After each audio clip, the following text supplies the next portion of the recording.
स्वागत एक बार फिर आप सभी का हमारे YouTube चैनल जिसका नाम है आओ मिलकर पढ़े। आपका दोस्त मनीष आपके लिए आज जो वीडियो लेकर आया है उसमें हम बात कर रहे हैं भारत के प्रधानमंत्री को लेकर। भारत के प्रधानमंत्री पद को लेकर उसकी क्या योग्यताएं होनी चाहिए और क्या वो वास्तविक तौर पर कार्यपालिका का प्रधान होता है, इसके लिए हम अगला वीडियो लेकर आएंगे। इस वीडियो में अभी हम बात कर रहे हैं अब तक जितने भी प्रधानमंत्री हुए हैं उनके द्वारा क्या क्या महत्वपूर्ण कार्य किए गए हैं और कैसे मिली जुली सरकारों का दौर हमारे राष्ट्र में शुरू हुआ, इन सभी पर हम बात करेंगे। ये भी याद रखें, वो बच्चे जो कक्षा 12 में अध्ययन कर रहे हैं उनके लिए भी ये वीडियो महत्वपूर्ण होगा, क्योंकि उनकी जो एनसीईआरटी की किताब है उसका जो भाग ब है उसमें पहले चैप्टर को छोड़कर दूसरे चैप्टर से लेकर अंतिम चैप्टर तक इन सभी बातों से प्रश्न बनते हैं या इन सभी टॉपिकों का जिक्र किया गया है। कैसे कांग्रेस का पतन शुरू हुआ, इंदिरा गांधी के द्वारा कैसे कांग्रेस को एक बार पुनः पुनर्स्थापित किया गया था, और साथ ही साथ इंदिरा गांधी की हत्या, राजीव गांधी की हत्या और राजीव गांधी के द्वारा अपने कार्यकाल के दौरान जो जो समझौते किए गए, चाहे वो आसू समझौता हो, चाहे वो पंजाब समझौता हो, उनका भी जिक्र उनके सिलेबस में है। और साथ ही साथ बाबरी मस्जिद विध्वंस से लेकर मिली जुली सरकारों तक सबका निचोड़ इस वीडियो में आपको प्राप्त होगा। इसलिए चाहे आप प्रतियोगी परीक्षाओं की तैयारी कर रहे हैं, हमारे वो दोस्त वो हों या कक्षा 12 के बच्चे हों, उन्हें ये वीडियो शुरू से लेकर अंत तक देखना चाहिए। और यदि पसंद आए तो चैनल को लाइक, शेयर और सब्सक्राइब जरूर करना चाहिए। चलिए वीडियो का पहला भाग शुरू करते हैं। भारत के पहले प्रधानमंत्री आप सभी उनके बारे में जानते हैं। थोड़ा सा हम आपको पीछे लिए चलते हैं। जब हमारा देश स्वतंत्र हुआ 15 अगस्त 1947, उससे ठीक 2 साल पहले यानी 15 अगस्त 1945। 15 अगस्त 1945 को ब्रिटेन की सेना के सामने जापान की सेना ने, जब उसके वहाँ अमेरिका के द्वारा हिरोशिमा और नागासाकी पर बम गिरा दिए गए, तो आत्मसमर्पण किया गया। कहते हैं लॉर्ड माउंटबेटन जो उस वक्त भारत के गवर्नर जनरल थे, उनके द्वारा इसकी याद में ही या इसकी स्मृति में ही ये कहा गया कि भारत को 15 अगस्त 1947 को स्वतंत्र किया जाएगा। और जब भारत स्वतंत्र हुआ उससे पहले एक अंतरिम सरकार का भी गठन किया गया जो सितंबर 1946 में बनी थी। इसके बारे में हम विस्तार से पिछले वीडियो में बात कर चुके हैं। जिस किसी भी छात्र को वो वीडियो देखना है तो वो हमारे चैनल पर जाकर देख सकते हैं। चलिए, जो अंतरिम सरकार बनी उसके भी जो नेतृत्वकर्ता थे वे थे पंडित जवाहरलाल नेहरू। जब देश स्वतंत्र हुआ तब भी हमारे राष्ट्र के पहले प्रधानमंत्री बने पंडित जवाहरलाल नेहरू। जवाहरलाल नेहरू द्वारा बहुत महत्वपूर्ण कार्य किए गए। पहली बात तो वो एक महान लेखक भी थे। उनके द्वारा जो किताब लिखी गई भारत की खोज, उसे आप पढ़िए, आपको समझ में आएगा वो कितनी उच्च कोटि के सोच वाले व्यक्ति थे या कितने दूर तक सोच रखने वाले व्यक्ति थे। उनके द्वारा शांति स्थापना करने के कार्य किए गए और गुट निरपेक्ष आंदोलन या गुट निरपेक्ष संगठन को भी खड़ा करने में महत्वपूर्ण भूमिका निभाई गई। और कुछ महत्वपूर्ण कार्य जो किए वो उनके द्वारा पंचवर्षीय योजनाओं का आरंभ किया गया और साथ ही साथ योजना आयोग का गठन भी किया गया जो वर्तमान समय में नीति आयोग कहलाता है। और साथ ही साथ द्वितीय पंचवर्षीय योजना से उन्होंने औद्योगिकरण के लिए जोर दिया। उन्होंने कहा कि भारत का जो मेन विकास है वो औद्योगिकरण के कारण ही हो सकता है। पंडित जवाहरलाल नेहरू ने शांति स्थापना के लिए पंचशील समझौता किया चीन के साथ। हालांकि चीन ने उस समझौते को नहीं माना, 1962 में भारत पर आक्रमण कर दिया, जिसके चलते पंडित जवाहरलाल नेहरू को गहरा आघात पहुंचा। कहते हैं उसी वक्त उन्हें लकवा भी पड़ गया, जिसके चलते 1964 आते आते उनकी मौत हो गई। अब बात करें इसके बाद गुलजारी लाल नंदा को कार्यवाहक प्रधानमंत्री बनाया गया कुछ समय के लिए। ये गुलजारी लाल नंदा 2 बार कार्यवाहक प्रधानमंत्री का पद संभाल चुके हैं। चलिए बात करते हैं राष्ट्र के दूसरे प्रधानमंत्री के बारे में। उनका नाम है लाल बहादुर शास्त्री। लाल बहादुर शास्त्री जब पंडित जवाहरलाल नेहरू जी की मृत्यु हो जाती है 27 मई 1964 को। उसके 13 दिन बाद यानी 9 जून 1964 को देश के प्रधानमंत्री के तौर पर गद्दी संभालते हैं। 18 माह तक उन्होंने देश का नेतृत्व किया। 1965 में पाकिस्तान जब भारत पर हमला कर देता है, भारत पहले ही एक युद्ध की वजह से बहुत बुरी स्थिति में था, या यूं कहें कि आर्थिक तौर पे कमजोर हो चुका था। लेकिन पाकिस्तान ने जो हमला किया उसमें लाल बहादुर शास्त्री जी के कुशल नेतृत्व के चलते वहां भी भारत को जीत मिली, और भारत ने बहुत बड़ा पाकिस्तान का भूभाग अपने नाम कर लिया, या सैनिकों द्वारा अपने अधिकार में कर लिया गया। लेकिन उस वक्त हम सब जानते हैं शीत युद्ध का दौर था, तो रूस की मध्यस्थता के चलते एक ताशकंद समझौता हुआ। कहते हैं लाल बहादुर शास्त्री उस समझौते के पक्षधर नहीं थे, लेकिन कुछ ऐसी परिस्थितियां बनी, या उनका उस वक्त प्रधानमंत्री का जो पद था वो पूरी तरह से अपने नियंत्रण में नहीं था, कई और लोगों के दबाव के चलते उन्हें उस समझौते में जाना पड़ा, जो ताशकंद में हुआ। ना चाहते हुए भी उन्हें पाकिस्तान की वो सब जमीन वापस करनी पड़ी जो भारत के सैनिकों द्वारा जीती गई थी। और ये भी आज तक एक रहस्य का विषय बना हुआ है कि 1966 में वहीं ताशकंद में ही उनकी बड़ी विवादित स्थिति में, या यूं कहें संदेह की स्थिति में, मौत हो गई, ताशकंद में ही लाल बहादुर शास्त्री जी की। अब बात करते हैं उनके समाधि स्थल की। यहाँ से भी प्रश्न बनता है। उनका जो समाधि स्थल है वो विजय घाट में स्थित है। इसके बाद अगले प्रधानमंत्री की बात करें उससे पहले आपको फिर से बताएं, गुलजारी लाल नंदा जो पहले भी 9 दिन के लिए पंडित जवाहरलाल नेहरू के कार्यकाल के बाद कार्यवाहक प्रधानमंत्री बने थे, वो पुनः 13 दिन के लिए कार्यवाहक प्रधानमंत्री का पद संभालते हैं। बात करें भारत के तीसरे प्रधानमंत्री की, तो वो एक महिला बनी जिनका नाम है श्रीमती इंदिरा गांधी। भारत की पहली महिला प्रधानमंत्री पूछा जाएगा तो श्रीमती इंदिरा गांधी। श्रीमती इंदिरा गांधी जी का कार्यकाल को हम विवादों में रख सकते हैं, या यूं कहें उनके कार्यकाल को दो भागों में देख सकते हैं। एक तो उनके द्वारा कुछ बहुत अच्छे कार्य किए गए, जैसे बैंकों का राष्ट्रीयकरण किया गया, और राजा महाराजाओं को उस वक्त प्रिवी पर्स दिया जाता था, यानी जो उनको जमीन जायदाद थी राजा के बाद ही लिए हुए थे उन सबको सरकार में मिला लिया गया। जो उनके पास सोना चांदी या जो भी बहुत ज़्यादा ज़मीन जायदाद थी, ये भी एक बेहतर कार्य था। उसके बाद 1972 में जब पाकिस्तान के द्वारा भारत पर हमला कर दिया गया, उसका भी इंदिरा गांधी जी द्वारा बेहतरी के साथ मुकाबला किया गया। पहली बार ऐसा हुआ था उस युद्ध में 93,000 सैनिकों ने भारत के सामने आत्मसमर्पण कर दिया था, जिसके चलते 3 जुलाई 1972 को, ये एग्जाम की दृष्टि से महत्वपूर्ण है कि बांग्लादेश का उदय कब हुआ। 3 जुलाई 1972 को बांग्लादेश का उदय हुआ। शिमला समझौता पूछा जाता है जो जुल्फिकार अली भुट्टो और प्रधानमंत्री इंदिरा गांधी जी के बीच में हुआ था। ये आपको याद रखना है, जो इंदिरा गांधी जी द्वारा बेहतर कार्य किए गए थे। कुछ कार्य ऐसे भी हुए जिसके कारण कांग्रेस का पतन भी हुआ। 1969 में जब राष्ट्रपति के पद को लेकर चुनाव चल रहा था, तब कांग्रेस के अंदर ही फूट पड़ गई। कांग्रेस के दो भाग बन गए। इंदिरा गांधी को अपनी एक अलग कांग्रेस बनानी पड़ी। वो हुआ ये था कि वीवी गिरी, माफ कीजिएगा, वीवी गिरी को इंदिरा गांधी राष्ट्रपति बनाना चाहती थी, जबकि दूसरा पक्ष नीलम संजीव रेड्डी को राष्ट्रपति बनाना चाहता था। लेकिन बाद में विजय इंदिरा गांधी जी वाले गुट की हुई, हालांकि। और उसके बाद सबसे विवादित जो कार्य किया गया, इलाहाबाद हाईकोर्ट एक निर्णय देता है जिसमें वो प्रधानमंत्री के लिए अयोग्य घोषित कर देता है इंदिरा गांधी जी को, जिसके चलते भयभीत होकर 1975 में इंदिरा गांधी जी द्वारा आपातकाल लगा दिया जाता है, जो सबसे विवादित रहा। और इंदिरा गांधी का पतन भी उसी के साथ आरंभ हो गया, जिसके चलते 1977 के चुनाव में वो इंदिरा गांधी चुनाव हार गई। हालांकि 1977 में जो सरकार बनी, जयप्रकाश नारायण आदि कई लोगों ने आंदोलन किए, सबका इंदिरा गांधी या कांग्रेस के खिलाफ गुस्सा हो गया, जिसके चलते 1977 में नई सरकार का गठन हुआ। लेकिन नई सरकार में इतनी ज़्यादा महत्वाकांक्षा थी, जितने भी नेता थे, जिसके चलते वो सरकार ज़्यादा समय तक नहीं चली, और 1980 में मध्यावधि चुनाव हुए, जिसके चलते दोबारा इंदिरा गांधी बहुमत के साथ सत्ता पर आ गई।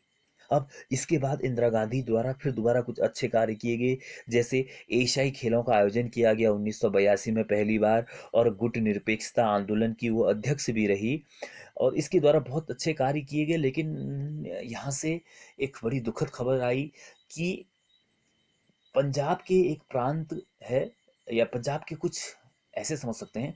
पंजाब के कुछ पंजाबियों के द्वारा या पंजाब के कुछ लोगों के द्वारा एक अलग राज्य की मांग की जाने लगी, अलग राष्ट्र की मांग की जाने लगी, जिसे खालिस्तान का नाम दिया गया। ये आंदोलन होते होते बहुत उग्र हो गया, जिसके चलते इन्होंने अमृतसर, जो वहाँ का स्वर्ण मंदिर है, उस पर कब्जा कर लिया। उन्हें कंट्रोल करने के लिए इंदिरा गांधी जी द्वारा एक ऑपरेशन चलाया गया, जिसे ऑपरेशन ब्लू स्टार कहते हैं। 1984 में सिख दंगे हुए, या यूं कहें सिखों का बहुत ज़्यादा नरसंहार हो गया, जिसके चलते सिख इंदिरा गांधी या कांग्रेस सरकार से नाराज हो गए। एक सिख जो इंदिरा गांधी का बॉडीगार्ड था, उन्होंने 1984 में इंदिरा गांधी जी की हत्या कर दी। इस तरह ये कार्यकाल रहा हमारे राष्ट्र के तीसरे प्रधानमंत्री का। अब जानते हैं चौथे प्रधानमंत्री के बारे में। बात करें राष्ट्र के चौथे प्रधानमंत्री की, तो वो बने मोरारजी देसाई, जो बहुत ही सीधे इंसान थे, ऐसा कहा जा सकता है। सादगी के लिए राष्ट्र उन्हें याद कर सकता है। लेकिन हुआ यूं, जब 1975 में आपातकाल लगाया गया इंदिरा गांधी द्वारा, तो उसका देखने को नतीजा ये मिला कि 1977 में इंदिरा गांधी चुनाव हार गई, या कांग्रेस पार्टी चुनाव हार गई। कांग्रेस पार्टी चुनाव हारी। चुनाव उस वक्त हुआ था 542 सीटों पर, जिसमें से 330 सीटें जनता पार्टी ने प्राप्त की।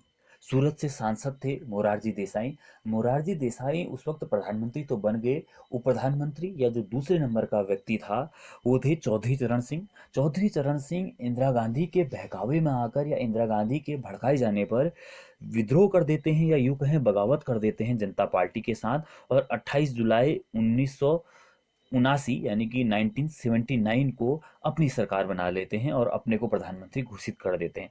कांग्रेस यहाँ पर बहुत बड़ा गेम खेलती है। कांग्रेस ई पहले कहती है हम आपको समर्थन देंगे, फिर बाद में समर्थन नहीं देती है, और शपथ लेते समय ही समर्थन वापस ले लेती है। जिसके चलते आपको ये भी याद रखना है, चौधरी चरण सिंह ऐसे प्रधानमंत्री बने हैं जो कभी संसद तक पहुंच ही नहीं सके, यानी उन्हें समर्थन प्राप्ति ही नहीं हुआ, और वो इंदिरा गांधी जी के कहने पर सत्ता पर बैठे थे, या विद्रोह करके सत्ता पर बैठ गए। आपको ये भी याद रखना है, मोरारजी देसाई का जो समाधि की स्थल है उसे किसान घाट कहते हैं। ये एग्जाम की दृष्टि से महत्वपूर्ण बिंदु हैं मोरारजी देसाई के बारे में।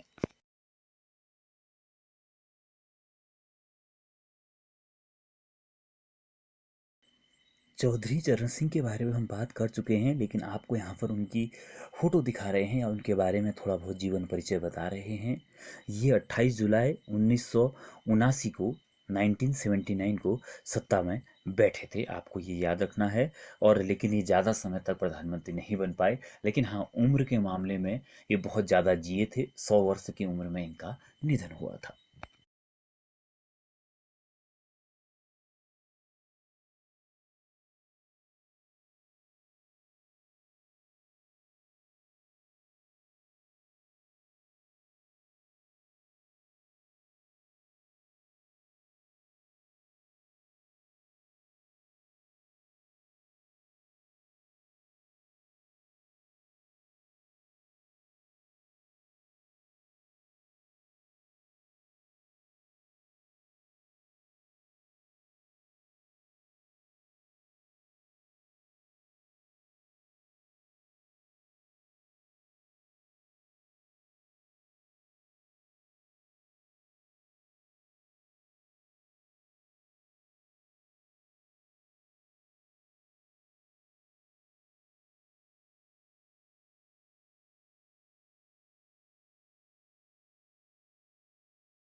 चलिए बात करते हैं राष्ट्र के सबसे युवा प्रधानमंत्री श्री राजीव गांधी जी के बारे में।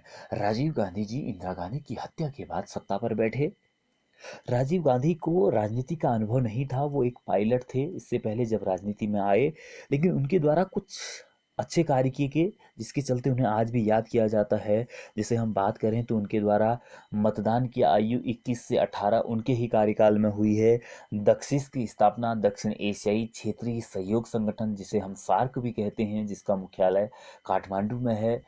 1985 में इसकी स्थापना हुई। यदि आपको अंतर्राष्ट्रीय संगठन या एशिया के संगठनों के बारे में और जानकारी चाहिए तो आप हमारे प्ले स्टोर में जाकर अंतर्राष्ट्रीय संगठन के 2 वीडियो हैं, भाग 1 और भाग 2, उन्हें देख सकते हैं। अभी हम बात कर रहे हैं राजीव गांधी की। राजीव गांधी ने कई समझौते किए, पंजाब के साथ समझौता किया, असम के साथ एक आसू समझौता किया, वहाँ के एक स्टूडेंट संगठन के साथ जो कक्षा 12 में भी उल्लेखित है, वो बच्चे भी इसे ध्यान दें। लेकिन समस्या वहाँ से आई जब श्रीलंका में जातियों को लेकर आपसी संघर्ष चल रहा था, या यूं कहें गृह युद्ध की स्थिति थी। तो ये शांति सेना के तौर पर वहाँ सैनिक भेज देते हैं, भारतीय सैनिकों को, जिसके चलते तमिल जाति के लोग इनसे नाराज हो जाते हैं और 21 मई 1991 को तमिलनाडु में इनकी हत्या कर दी जाती है। कहते हैं कि एक माला में बम डालकर इनको पहनाया जाता है, जिसके चलते इनकी हत्या हो जाती है।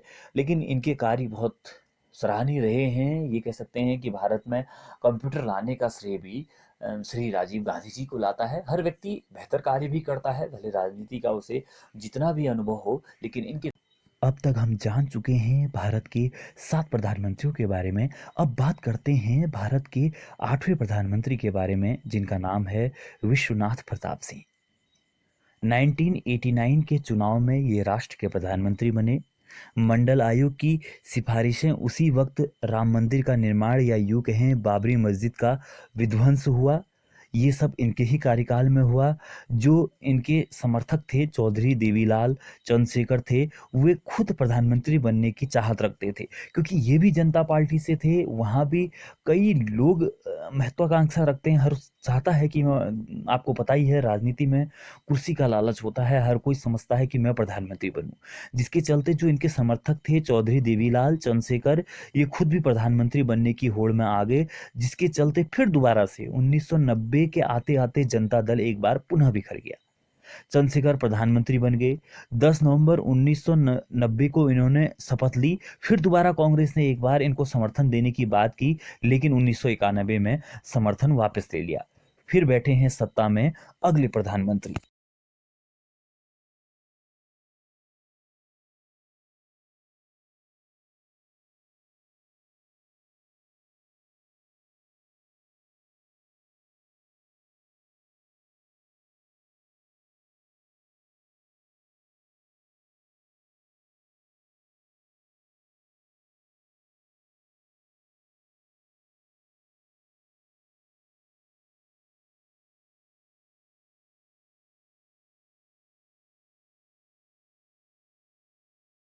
चंद्रशेखर महत्वाकांक्षी व्यक्ति थे, लेकिन 90वें प्रधानमंत्री के तौर पर इन्होंने कार्य जो किया केवल 1 साल का कार्यकाल भी नहीं रहा, क्योंकि कांग्रेस के द्वारा पहले इन्हें समर्थन दिया गया, फिर समर्थन वापस ले लिया गया। समर्थन वापस लेने के बाद जो अगले प्रधानमंत्री बने, उन्होंने अपना कार्यकाल पूरा किया है, उनके बारे में थोड़ा जान लेते हैं। पीवी नरसिंह राव, जैसा कि आप अपनी स्क्रीन में देख रहे हैं, जो कांग्रेस से अलविदा कहने वाले थे, राजनीति पलटी या समय पलटा, उन्हें नेता के तौर पर बुला लिया गया। 1992 में बाबरी कांड से लेकर अनेक विवादित कार्य हुए, लेकिन चतुराई से इन्होंने अपना कार्यकाल पूरा किया, इसलिए इन्हें भारतीय राजनीति का चाणक्य कहते हैं। यहाँ पर आपको एक बड़ी ज़बरदस्त रोचक बात बताएं दोस्तों, हम बीजेपी कांग्रेस को लेकर बहुत ज़्यादा उत्तेजित हो जाते हैं, या यूं कहें हम कहते हैं कि ये पार्टी अच्छी, ये पार्टी गंदी, या ये नेता अच्छा, ये नेता गंदा। लेकिन पीवी नरसिंह राव ने जब जनेवा सम्मेलन हो रहा था संयुक्त राष्ट्र संघ का, तो वहाँ किसे प्रतिनिधि के तौर पर भेजा जाए कहा गया, तो ये ऐसे प्रधानमंत्री थे पीवी नरसिंह राव, जिन्होंने विपक्ष के जो नेता है यानी अटल बिहारी वाजपेयी को भारत का प्रतिनिधित्व करने के लिए कहाँ भेजा था, जेनेवा में भेजा, संयुक्त राष्ट्र संघ में। ये समझिए, ये होते हैं सैद्धांतिक नेता। हम लोगों को ऐसे ही यदि हम पुराने कार्यकाल में जाएं, आपको पता है बीजेपी के जो श्यामा प्रसाद मुखर्जी हैं, डॉक्टर श्यामा प्रसाद मुखर्जी, बिल्कुल वैचारिक तौर पे अपने विरोधी होने के बावजूद प्रधानमंत्री, पहले प्रधानमंत्री जो थे जवाहरलाल नेहरू, उन्होंने अपने मंत्रिमंडल में उन्हें शामिल किया था। राजनीति इस स्तर की होनी चाहिए, आज की जैसी राजनीति नहीं कि केवल किसी को नीचे दिखाना है और अपने को बहुत ऊपर ही ऊपर दिखाया जाए। ये राजनीति को पतन की ओर ले जा रहा है। आप और हमें समझना चाहिए बीजेपी और कांग्रेस से ऊपर उठकर। अब बात करते हैं एक ऐसे व्यक्तित्व की जो प्रधानमंत्री के तौर पर ही नहीं, एक महान कवि, एक महान लेखक के तौर पर भी जाने जाते हैं। अटल बिहारी वाजपेयी। 11वीं लोकसभा के जब चुनाव होते हैं दोस्तों 1996 में, तो भाजपा को 161 सीटों में विजय प्राप्त होती है। वो प्रधानमंत्री बनने का दावा पेश कर देते हैं अटल बिहारी वाजपेयी जी को लेकर। हालांकि अटल बिहारी वाजपेयी जी इसके समर्थन में नहीं होते हैं। जब 29 और 30 मई को संसद में बहस होती है, तो अटल बिहारी जी समझ जाते हैं कि संसद उनके खिलाफ है, मत विभाजन से पूर्व ही इस्तीफा दे देते हैं। उसके बाद दौर चलता है मिलीजुली सरकारों का, जिसमें एच डी देवगौड़ा, इंद्र कुमार गुजराल सत्ता में आते हैं। 19 मार्च 1998 को अटल बिहारी वाजपेयी दोबारा प्रधानमंत्री बनते हैं। भाजपा की उस वक्त जो सदस्य संख्या है वो 182 पहुंच जाती है। पर उसके एक साल बाद ही 1999 में जयललिता अपना समर्थन वापस ले लेती है, जिसके चलते फिर दोबारा अटल बिहारी वाजपेयी या भाजपा की सरकार गिर जाती है। 11 मई को उनके द्वारा कुछ बेहतर कार्य किया गया। 11 मई 1988 को परमाणु परीक्षण किया गया, 5 परमाणु परीक्षण एक साथ, जो भारत को आज भी सशक्त बनाता है और परमाणु संपन्न राष्ट्र बनाता है। 1999 के चुनाव 1999 के चुनाव में पुनः प्रधानमंत्री बनते हैं, जो इनका तीसरा कार्यकाल होता है। बहुत सारी मिलीजुली सरकार बनती है, ये भी बहुत सारे दलों को साथ लेकर बेहतरी से सरकार चलाते हैं।